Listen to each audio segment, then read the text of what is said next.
Kidney fail ஆக மெயினான காரணம் எனக்கு என்னன்னா பாத்தீங்கன்னா, நான் வெளியில சுத்திட்டே இருப்பேன். டைமுக்கு வந்து சாப்பிடுவேன். ஆனா என்ன சாப்பிடுவேன், வெளியில போயிட்டு என்னென்ன கிடைக்குதோ எல்லாத்தையும் சாப்பிட்டுட்டே இருப்பேன்.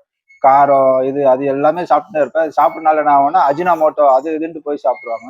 சரி, அது சில டைம்ல சாப்பிடாம இருப்பேன். தண்ணியும் குடிக்க மாட்டேன். இதனால என்ன ஆகும்னா, பஸ் டிராவல் அதிகமாயிட்டே இருந்தது. பஸ் டிராவல் அதிகமா ஆக ஆக ஆக என்னாச்சுன்னா, யூரின் வர்றது ஸ்டாப் ஆயிடுச்சு. அப்போ எனக்கு அது ஒரு பெரிய விஷயமா தெரியல.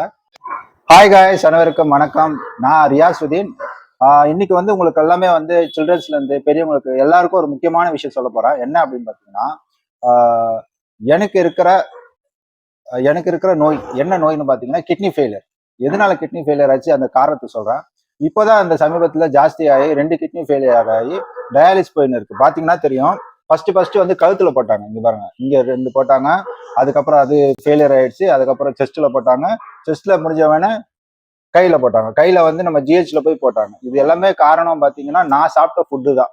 நிறைய வந்து உப்பு அளவே இல்லாம சாப்பிட்டு சாப்பிட்டு சாப்பிட்டு தேவையில்லாம நான் வளர்த்துக்கணும் தான்.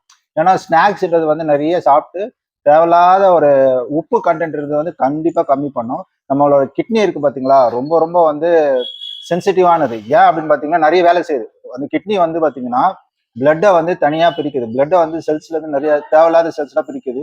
யூரின் வந்து கிளியரா இருக்கிறது, சத்து எல்லாமே பிரிச்சு அதுதான் வந்து முக்கியமான வேலை செய்யறது கிட்னி தான்.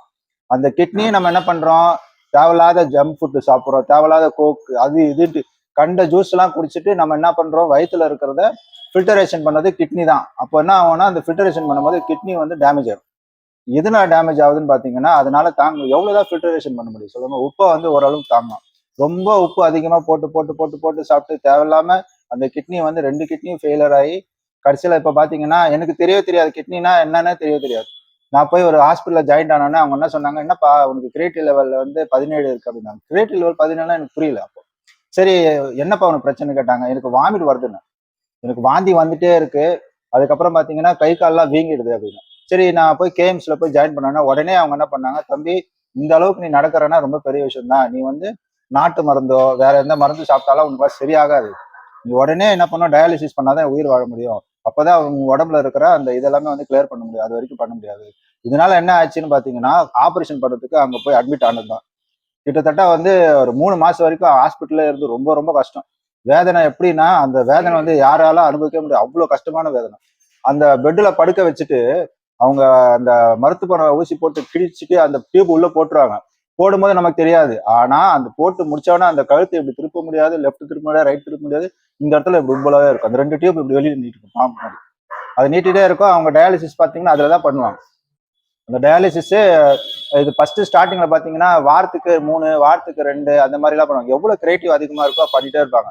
தயவு செய்து சொல்றேன், உப்பை வந்து கொஞ்சம் கம்மி பண்ணிக்கலாம். சில்ட்ரன்ஸ்க்குலாம் இப்ப இருக்கிற பசங்களுக்குலாம் வந்து நான் அங்க கேஎம்சில பார்த்தேன். எவ்வளவு குழந்தைங்களுக்கு எல்லாம் பாத்தீங்கன்னா சின்ன பசங்க, எனக்கு தெரிஞ்ச ஒரு 12, 10 வயசு தான் இருக்கும். அவனுக்கு போய் கிட்னி ஃபெயிலியர் ஆகி டயாலிசிஸ் பண்ணிருக்கான். அது எங்க ஒய்ஃப்லாம் பார்த்துட்டு ரொம்ப கஷ்டப்பட்டாங்க. இந்த வயசுல அவ நம்ம பையன் வயசு தான் இருக்கும், இந்த வயசுல வந்து கிட்னி ஃபெயிலியர் ஆகி இந்த அளவுக்கு வந்து அவன் கஷ்டப்படுறானே அப்படின்னு சொல்லி ஃபீல் பண்ணாங்க. இருந்தாலும் நான் என்ன சொன்னேன், தயவு செய்து ஒரு வீடியோவே போட்டு இந்த சப்ஜெக்ட் எல்லாருக்கும் புரிய வைக்கலாம். எதனால கிட்னி ஃபெயிலியர் ஆகுது இப்ப இருக்கிற சீசன்ல. இப்ப இருக்கிற சீசன்ல நம்ம சாப்பிடுறது எல்லாமே விஷம் தான். வெளியில நம்ம எங்க போய் ஜங்க் ஃபுட் சாப்பிட்டாலும் எல்லாமே விஷம் தான். அது இருக்கிற பேக்கேஜை பின்னாடி திருப்பி பாத்தீங்கன்னா அதுல இருக்கிற விட்டமின்ஸா என்ன இருக்கு, அதுல என்ன கலந்துருக்கு, அது நீங்க கொஞ்சம் புரிதலா பார்த்து படிச்சு கொடுத்தீங்கன்னா நல்லா இருக்கும். ஒரு மேகி வாங்குறோம், மேகில என்ன எப்படி செய்யறாங்க அது பாத்துக்கணும். அதுக்கப்புறம் பாத்தீங்கன்னா இந்த லேஸ் இந்த மாதிரி ஐட்டம் எல்லாம் பாத்தீங்கன்னா 5 ரூபா பாக்கெட்டு, இதெல்லாம் நம்ம சாப்பிடும்போது கொஞ்சம் உஷாரா இருக்கும். ஏன்னா இதுல எல்லாம் உப்பு நிறைய இருக்கும். அது உப்பு கூட சொல்ல முடியாது, கெமிக்கல்ஸ் நிறைய இருக்கும். அதுல இருக்கிற கெமிக்கல், இப்ப நம்ம பிஸ்கெட் சாப்பிடுறோம், பிஸ்கெட் வந்து கிரீம் பிஸ்கெட் சாப்பிடுறோம். கிரீம் பிஸ்கெட்ல எவ்வளவு கெமிக்கல் இருக்கு தெரியுமா? இதுக்கு டெல்லியில தனியா சப்ஜெக்டே நடத்துறாங்க பசங்களுக்கு. அதாவது இதெல்லாமே நீங்க எது சாப்பிடலாம் எது சாப்பிடக்கூடாது, அது வந்து டெல்லியில வந்து ஒரு சப்ஜெக்டா ஸ்கூல்ல வந்து நடத்துறாங்க. அது நிறைய வந்து யூடியூப்ல எல்லாம் வந்து அப்டேட் பண்ணிருக்கிறாங்க. நிறைய பசங்க அது வந்து பார்க்கலாம். நிறைய ஷார்ட்ஸ் தள்ளி தள்ளி தள்ளி பாக்குறீங்க. இது பாக்குறதோட எது நல்லது எது கெட்டது மட்டும் நீங்க வீடியோல போட்டு பாருங்க. எது சாப்பிட்டா உடம்புக்கு நல்லது, எது சாப்பிடக்கூடாது, எது சாப்பிடணும், இது மட்டும் நீங்க வீடியோல பாத்தீங்கன்னா நம்ம குழந்தைங்கள்லாம் அடுத்த வர ஜென்ரேஷன் எல்லாமே காப்பாத்திடலாம். ஏன்னா வர ஜென்ரேஷன் எல்லாமே வந்து பசங்களாம் அன்ஹெல்தி, எல்லாமே அன்ஹெல்தி தான் இருக்கிறாங்க. எல்லாரும் பாத்தீங்கன்னா இன்னைக்கு வந்து கேஎம்சில பாத்தீங்கன்னா அவ்வளவு பேஷண்ட், சின்ன சின்ன குழந்தை கை குழந்தை எல்லாம் வந்து பேஷண்டா வராங்க. ரொம்ப கஷ்டமா இருக்கு அதெல்லாம் பார்க்கும்போது. எவ்வளவுதான் அந்த சின்ன பிறந்த குழந்தைங்கலாம் வந்து பாத்தீங்கன்னா கிட்னி ஃபெயிலியர் இதெல்லாம் வந்து பார்க்க முடியுது இல்லை, கஷ்டமா இருக்கு. அதனால நான் என்ன சொல்றேன்னா, பேரண்ட்ஸும் சரி, கன்சீவா இருக்கிறவங்களும் சரி, யாரா இருந்தாலும் சரி, தயவு செய்து கொஞ்சம் இப்ப இருக்கிற ஃபுட்டுல நேச்சுரல் ஃபுட்டை வந்து சாப்பிட்டு பாருங்க. அதுக்குதான் நான் சொல்றேன். கிட்னி போயிடுச்சு அப்படின்னா கிட்னி மாத்துறது பெரிய விஷயம் இல்லை. எப்படியோ மாத்தி ஒரு 10 லட்ச ரூபாய் 15 லட்ச ரூபாய் செலவு பண்ணி கிட்னி மாத்திடலாம்.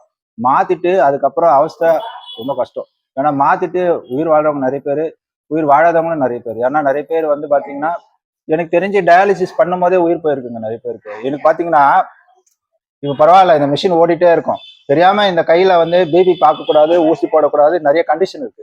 இந்த கையில ஆபரேஷன் பண்ணிருக்கிறாங்க.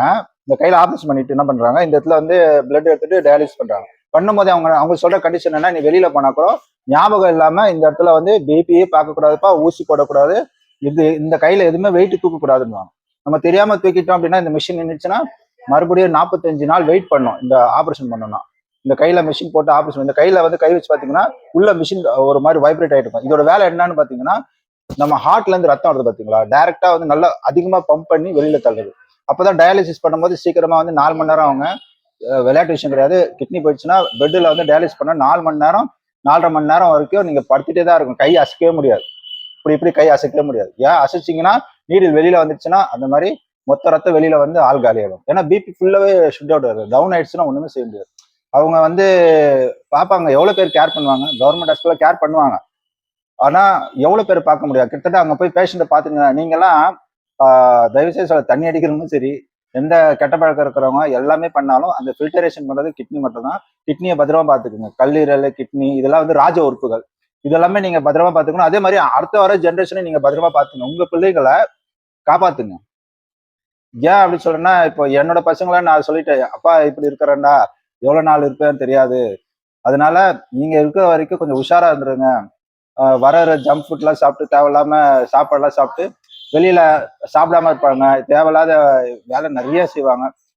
நிறைய பேர் இந்த சிகரெட் அடிக்கிற பழக்கம், சின்ன வயசுல சிகரெட்டு, அதுக்கப்புறம் தண்ணி அடிக்கிற பழக்கம், ஆன்ஸ், பாக்கு இதெல்லாம் போடும்போது நல்லா இருக்கும். எல்லாருக்கும் அது போடும்போது 2 செகண்ட்ல நல்லா இருக்கும். அங்க போய் படுத்தாதான் தெரியும் ஒவ்வொரு வேதனை. என்னை பொறுத்த வரைக்கும் என்னன்னா, எவ்வளவு ரூல்ஸ் இருக்கு. அவங்களை பிடிக்கிற மாதிரி எடுத்துன்னு போயிட்டு ஹாஸ்பிட்டல்ல விட்டுட்டு 1 மாசம் அவங்கள பாத்துக்கோ இவங்களை பாத்துக்கோ சொல்லிடணும். அப்பதான் அவங்களோட வேதனை எல்லாம் அவங்களுக்கு புரியும். நான் இவ்வளவு கஷ்டப்படுறேன், பாருங்க இந்த வீடியோ பாருங்க, உங்க பசங்களுக்கு சொல்லுங்க, இந்த மாதிரி வந்து நீங்க எந்த வழியிலயே வந்து ஜங்க் ஃபுட்லாம் சாப்பிட வேணாம் சொல்லுங்க. நம்ம குழந்தைங்களாம் காப்பாற்றலாம். இந்த வீடியோ பார்த்து நீங்க ஷேர் பண்ணீங்கன்னா பசங்களெல்லாம் நம்ம அடுத்த ஜென்ரேஷனை நம்ம காப்பாத்திடலாம். கண்டிப்பா நம்ம தான் உஷாரா பார்த்துக்கணும்.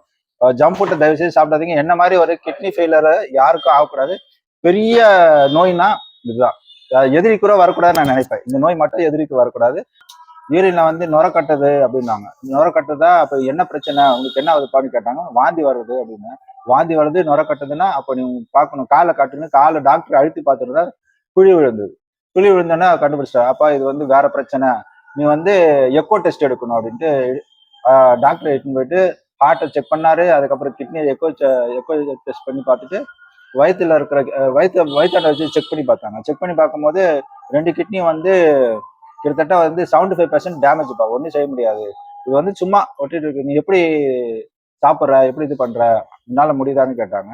என்னால இல்லை சார் எனக்கு தெரியல, இப்போ தெம்பா இருக்கு நான் சுத்துறேன். இல்லப்பா அது ரொம்ப கஷ்டம், எப்படியே விட்டுட்டேன்னா உயிர் கூட போக சான்சஸ் இருக்கு, தயவு செய்து எவ்வளவு சீக்கிரமா அட்மிட் ஆயிரு அப்படின்ட்டு டாக்டர் கன்சல்ட் பண்ணாங்க. வெளி ஃபுட்டை தயவு செய்து சாப்பிடாத.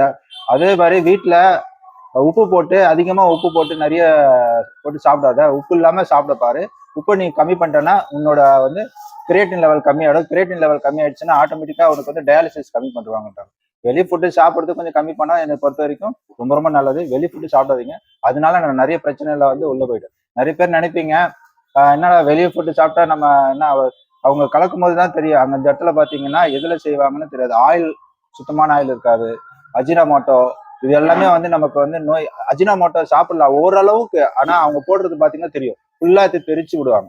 அந்த மாதிரி எல்லாம் நம்ம சாப்பிட்டா உடம்பு தான் கெடுதல். அதே மாதிரி ஸ்நாக்ஸ் ஐட்டம்லாம் நீங்க தயவு செய்து சாப்பிடவே சொல்லுங்க. நான் பஸ்ல போகும்போது என்ன பண்ணுவேன், நிறைய நொறுக்கு தீனி வாங்கி வச்சுப்பேன், ஆயில் ஐட்டமா வாங்கி வச்சுட்டு நம்ம ஆட்டுக்கு பஸ்ல டைம் பாஸ் ஆகும், அதனால சாப்பிட்டு போயிட்டு இருந்தேன். அப்போ தெரியல, இப்போ வந்து எதுவுமே சாப்பிட முடியல. அதனால வந்து பாத்தீங்கன்னா என்னோட தண்ணி அளவு பாத்தீங்கன்னா நீங்களே சிரிப்பீங்க. பாருங்க, ஒரு நாளைக்கு இந்த கேன் 2 கேன் தான் குடிக்கணும், அவ்வளவுதான். 2 கேன் தான் குடிக்கணும். அதுக்கு முன்னாடி டீ காஃபி இதெல்லாமே அளவு கிடையாது. அதே மாதிரி சாப்பாடு, என்னோட வெயிட் பாத்தீங்கன்னா மொத்தம் வந்து 63 கிலோ. 63 கிலோட எக்ஸ்ட்ரா ஆயிடுச்சு அப்படின்னா என்னால் மூச்சு விட முடியும். மூச்சு விட பயங்கர கஷ்டப்படுவேன். மூச்சு விட முடியாம அப்போ நைட்டு பகல்னா பார்க்காம ஆட்டோல எடுத்துன்னு போவாங்க. ஆட்டோல எடுத்துன்னு போட்டு உடனே அட்மிட் பண்ணுவாங்க. உடனே அங்க எல்லாம் எமர்ஜென்சி போன வச்சுங்க, ஆக்சிஜன் வச்சு அங்க போய் கஷ்டப்படுறோம் பாருங்க, அதுதான் தெரியும். உடனே அட்மிட் பண்ணிட்டு என்ன பண்ணுவாங்க, டயாலிசிஸ்க்கு ரெடி பண்ணுவாங்க. உடனே ஆகாது. அந்த மாதிரி டைம்ல லேட் பண்ணாங்கன்னா உயிர் கூட போக சான்ஸ் இருக்கு. சப்போஸ் நம்ம அந்த மாதிரி தெரியாம அதிகமா தண்ணி குடிச்சிட்டோம்னா ஆட்டோல போகும்போது கூட உயிர் போக சான்சஸ் இருக்கு. அதனால என்னை பொறுத்த வரைக்கும் கிட்னி மட்டும் நம்ம பத்திரமா பார்த்துக்கிட்டோம் அப்படின்னா எந்த பிரச்சனையும் இருக்காது. நமக்கு ஏற்ற மாதிரி அடுத்த ஜென்ரேஷனுக்கு காப்பாத்திக்கணும். என்ன இப்போ நான் டாக்டர் வந்து என்ன சொன்னாருன்னா, இருக்கிற வரைக்கும் நீ டயாலிசிஸ் பண்ணி தான் ஆகணும்ட்டாரு. வேற வழியே கிடையாது, நீ டயாலிசிஸ் பண்ணணும். கிட்னி மாத்தினா கூட ஒரு வாட்டி டயாலிசிஸ் பண்ணி தான் ஆகணும். கிட்னி மாத்திட்டா தண்ணி நிறைய குடிக்கலாம். ஆனா அவங்க என்ன சொல்றாங்கன்னா 1 மாசம் வரைக்கும் நாங்க எங்க இதுல வச்சு பார்த்துப்பாங்க, அதுக்கப்புறம் தான் போடுவாங்க. இன்னும் கிட்னிக்கு ஃபிட்னஸே வரல. அப்பதான் பாத்துங்க, உடம்புக்குள்ள 1000 நோய் வந்துருச்சு. ஒரே ஒரு கிட்னி ப்ராப்ளம்னால கல்லீரல் ப்ராப்ளம் ஆகுது, கண்ணு ப்ராப்ளம் ஆயிடுச்சு. கண்ணாடியே போட மாட்டேன், கண்ணு போயிடுச்சு. எல்லாமே வந்து ஒரே ஒரு கிட்னினால. ஏன்னா ரத்தம் வந்து நாலா பக்கம் பருவத்துக்கு அந்த ஒரே ஒரு கிட்னி தான் மெயின். அந்த கிட்னினாலதான் எல்லா இடத்துக்கும் வந்து உறுப்புக்கு வந்து பிளட் வந்து சர்க்குலேஷன் ஆகி போறது. ஃபங்க்ஷனிங் உறுப்பு வந்து நல்ல எப்படி சொல்றது, ஃபில்டரேஷன் சொல்லுவாங்க. இந்த ஃபில்டரேஷனே ஆகலைன்னா என்ன பண்ணுறது, ஒன்றும் செய்ய முடியாது. இப்போ வேற வழி இல்லாம நான் வேலைக்கு போகாம வீட்டுல தான் கஷ்டப்பட்டு தான் இருக்கிறேன். வேலையே இல்லை, சுத்தமா வேலை இல்லாம கிட்டத்தட்ட 6 மாசமா வீட்டுல இருக்கிறேன். வீட்டு வாடகை கொடுக்கலாம், பசங்க ஃபீஸ் கட்டலாம், எதுவுமே பண்ண முடியல. இன்னைக்கும் நான் கஷ்டப்படுறேன் அப்படின்னா அதுக்கு காரணம் நான் தான். நான் மட்டும் கரெக்டா இருந்திருந்தேன் அப்படின்னா, கரெக்டா ஃபுட்டோ எல்லாமே கரெக்டா எடுத்திருந்தேன்னா எந்த பிரச்சனையும் இருக்காது. நான் பாட்டுக்கு ஏனோ தானோன்னு சாப்பிட்டது, உப்பு இல்லாம அளவு சாப்பிட்டது, ஜூஸ் சாப்பிட்டது, அதை கண்டது ஏதாவது சாப்பிட்டதுனால இப்போ நான் வந்து இந்த ஸ்டேஜ் நிற்கிறேன். தயவு செய்து எனக்காக ஒரே ஒரு ஹெல்ப் மட்டும் பண்ணுங்க. முடிஞ்சால் இந்த மாற்றுத்திறனாளிக்கு எல்லாம் நீங்க கொடுக்குற மாதிரி தொகை மாதிரி ஒரு டயாலிசிஸ் பேஷண்ட்ஸ்லாம் இருக்கிறாங்க பாத்தீங்களா, அவங்களால வேலைக்கு போக முடியாது. நல்லா இருக்கிறவங்க வேலைக்கு போவாங்க, ரொம்ப முடியாதவங்க எல்லாம் வீட்டுல தான் இருப்பாங்க. கிட்டத்தட்ட நான் வீட்டுல வந்து பாத்தீங்கன்னா 6 மாசமா வீட்டுல இருக்கிறேன். வீட்டு ரெண்ட் கொடுக்கல இது வரைக்கும். வீட்டு ரெண்ட் நகை வச்சுதான் தரேன். அந்த ரசீது வேணா கூட நான் உங்களுக்கு வாட்ஸ்அப்ல ஷேர் பண்றேன். என்னோட ஃபோன் நம்பர் வேணா கூட சொல்றேன். உங்களுக்கு ஏதாச்சும் டவுட் அப்படின்னா எனக்கு ஃபோன் பண்ணுங்க, ஒன்றும் பிரச்சனை இல்லை. நான் மேடம் கிட்ட சொல்றேன். அந்த மேடமுக்கு வந்து வீடியோல வந்து கீழே ஆட் பண்ணி விடுவாங்க என்னோட நம்பர். நன்றி, வணக்கம்.